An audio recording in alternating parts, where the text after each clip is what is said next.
Welcome to this explainer. Look, if you've been dealing with stubborn weight gain, relentless fatigue, or, that awful brain fog, and you're just feeling like your own body is working against you, well, you are in exactly the right place. Today, we're completely reframing the entire conversation around metabolism. We're not going to talk about a lack of willpower, and we are absolutely not going to talk about counting calories. Instead, we're looking at something much deeper. We're talking about insulin abuse. It's this hidden hormonal addiction that literally locks up your energy and keeps you exhausted. But stick with me, because by the end of this explainer, you're going to know exactly how to break that cycle and take your biology back. This isn't weakness, this is addiction, right? When we talk about substance abuse, we're usually talking about a repeated use of a chemical that hijacks your brain and locks you into a dependency. Your body adapts, it demands more of the substance just to feel normal, and bam, you get trapped. Well, eating the modern diet of highly processed foods and constant snacking, it's essentially drug dosing your pancreas. The food industry has quite literally weaponized your hunger signals and your dopamine pathways.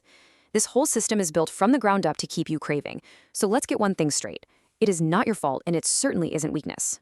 Okay, let's dive into this vicious daily cycle. It goes really fast, so track with me here. Step 1, you eat some processed carbs or sugary snack. Step 2, your blood sugar shoots up, your pancreas completely panics, and it releases a massive spike of the hormone insulin just to deal with the rush. Step 3, that flood of insulin, it works too well. It drops your blood sugar rapidly, and you get that dreaded crash. You feel lethargic, irritable, shaky. And then comes step 4. Your brain sounds the alarm, screaming for more food to fix the crash. Your body demands the next hit, you eat again, and the loop repeats. It's this relentless, exhausting treadmill that you absolutely never asked to be on. To understand why this loop totally destroys your metabolism, we really have to look at how your internal engine actually works. Think of your body as having two primary modes. First, you've got storage mode. When insulin is high, your body is actively storing energy. But more importantly, and this is a real game changer, insulin acts like a mechanical handbrake on your fat cells. It completely locks your biological storage unit. I mean, you cannot access stored body fat for energy when insulin is elevated. It doesn't matter how hard you exercise or how much you starve yourself, the brake is on. Conversely, we have burning mode, which you can only enter when that handbrake is finally released. And this brings us to the absolute hero of our story, glucagon. If insulin is the handbrake that locks up your fat stores, glucagon is the literal key that unlocks the door. It's your body's primary mobilization hormone. Its entire job, literally its only job, is to tell your cells to release stored fat so your engines can burn it for fuel. But here is the massive light bulb moment. Glucagon and insulin cannot both be high at the same time. No way. If insulin is chronically elevated from constant snacking and carb spikes, your glucagon is suppressed. The key is basically thrown away, and your fat cells remain stubbornly locked. So, the million-dollar question, how do we get that key back? How do we beat the addiction and fix these broken hormonal signals? We follow a step-by-step daily checklist. This metabolic recovery protocol has 4 distinct phases: the morning reset, the chemical buffer, the viscous shield, and the frequency reset. Now listen, this isn't about starving yourself, not at all. It's about systematically dismantling the biological traps that have been keeping your insulin chronically high. Let's walk through exactly how to deploy each of these, starting right from the moment you wake up. All right, phase 1, the morning reset. The second you wake up, you are stepping into your absolute biggest window of opportunity for the entire day. Why? Because your insulin is at its absolute lowest point. The handbrake is finally off. Your liver's sugar reserves are partially depleted just from keeping your brain and organs running all night. So, instead of waking up and immediately slamming your system with a high-carb breakfast that spikes insulin and locks those fat cells right back up, we use a calm, deliberate strategy. First, hydrate with water and some electrolytes. Then get moving for 20 to 30 minutes in a fasted state. And hey, this doesn't mean some brutal, intense boot camp. A brisk walk or some light resistance training is perfect. And this brilliantly illustrates the biological magic happening inside you. During active contraction, your muscles act like a vacuum cleaner. They can pull glucose directly out of your bloodstream without even needing insulin's permission.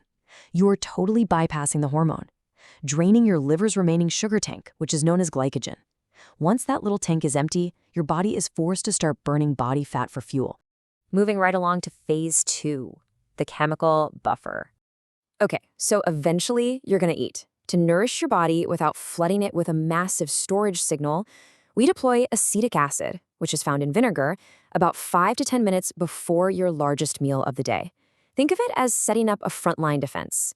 It takes what would normally be a massive tidal wave of glucose and turns it into a really slow, manageable trickle. To put that into perspective, clinical research shows that just 1 to 2 tablespoons can improve your insulin sensitivity by an incredible 20 to 30%. 20 to 30%. That is absolutely huge. Because of this, your pancreas doesn't panic. It responds calmly because the carbs are breaking down so much slower. Plus, the acetic acid actively directs the incoming fuel toward your muscles, your biological engines, instead of just shuttling it straight into your fat storage unit. It's a tiny, tiny habit, but it gives you incredible metabolic leverage. Next up, phase 3, the viscous shield. Now, most of us just think of fiber as, a digestive aid. But in the context of insulin recovery, viscous soluble fiber, stuff like psyllium husk, chia seeds, and flax seeds, is literal physical protection. When you consume it just before or during your meal, it mixes with water in your stomach and physically transforms into this thick gel. It basically coats your intestinal lining like a biological filter. So any carbohydrates you eat get physically trapped in this matrix, which totally prevents them from rapidly hitting your intestinal wall. This stops the insulin spike dead in its tracks. But actually, the magic doesn't even stop there. As this fiber reaches your lower intestine, your gut microbiome ferments it, producing these short-chain fatty acids.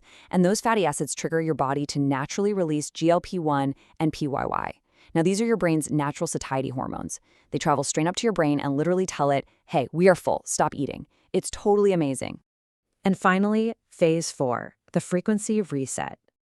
This addresses the absolute biggest trap in modern nutrition: grazing. For decades, we've been told to eat 6 small meals a day, right? To snack every 2 hours just to keep our metabolism up. But here is the reality. Every single time food enters your mouth, insulin responds. Constant grazing means insulin is perpetually high and fat is perpetually locked away. You're basically forcing your body to run only on the food coming in through your mouth, keeping that storage switch forcefully flipped on for 14 hours a day. So the crucial point is the metabolic seesaw. When you compress your eating window, meaning you eat 2 or 3 substantial filling meals, and cut out those snacks entirely, you allow insulin to finally fall back down to baseline. And what happens when insulin drops? Glucagon rises. And remember, glucagon is the key. The fat stores unlock, and your body can finally, naturally feed on itself between meals. To truly wrap your head around why stopping the snacking is so vital, let's look at your body's internal digestion clock. Okay, so at hour 0, you finish your meal. By hour 2, assuming you've used your vinegar and fiber shields, your insulin finally drops back down to normal. But it's around hour 4 and beyond that something really incredible happens. The migrating motor complex activates. This is a literal sweeping wave of electricity in motion that completely cleanses your gut, clearing out undigested food and bacteria. It's this absolutely vital healing process. But guess what? It is completely shut off if insulin is high. So every single time you snack, you are resetting this clock back to 0 and stopping that healing wave in its tracks. As we wrap up this explainer, I want you to remember this core mantra: lower the signal, release the handbrake, let the body heal. Your body doesn't actually want to hold on to excess fat. It certainly doesn't want to be sick, tired, and inflamed all the time. It has simply been responding perfectly to a toxic environment and addiction to a hormonal signal that constantly screams, store everything. By lowering that insulin signal through your morning movement, fiber, vinegar, and proper meal spacing, you are letting your body return to its natural, healed state.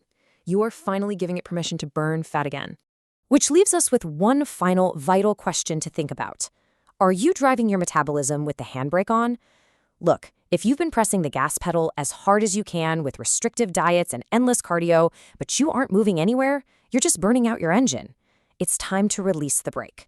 Start implementing these 4 protocols tomorrow morning. Empty the tank with movement, deploy your chemical and viscous shields, and, for the love of all things healthy, stop the grazing. The energy you've been missing is literally locked inside you right now. It's time to go unlock it.